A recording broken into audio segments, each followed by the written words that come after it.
করছে?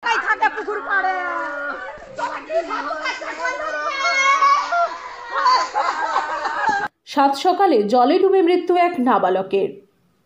দাসপুরের দুর্ভাগ্যজনক ঘটনা। সোহম সামন্তের জল সমাধি।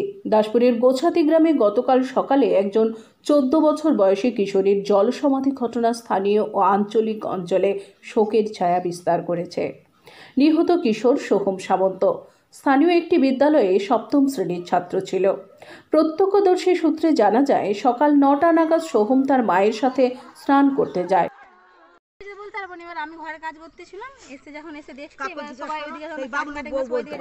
স্নানকালীন কিছু প্রয়োজনীয় জিনিস নিয়ে আসার জন্য তার মা বাড়িতে ফিরলে সোহম একা জলে নামে। সাঁতার জানা না থাকায় সে জলে ডুবে যায়।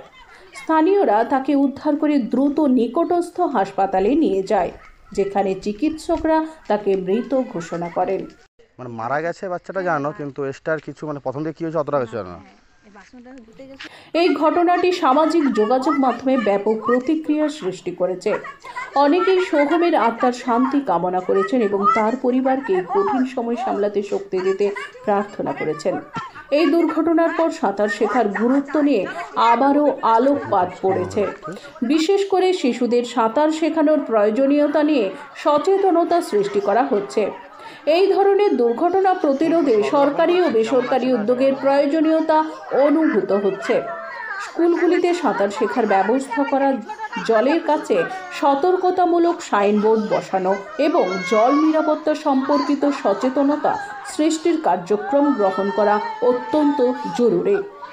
সোহমের অকাল মৃত্যু আমাদের সকলকে গভীরভাবে আঘাত করেছে। তার পরিবারের প্রতি আমাদের গভীর সমবেদনা। আশা করা যায় সোহমের মতো আর কোনো শিশুকে আর হারাতে হবে না।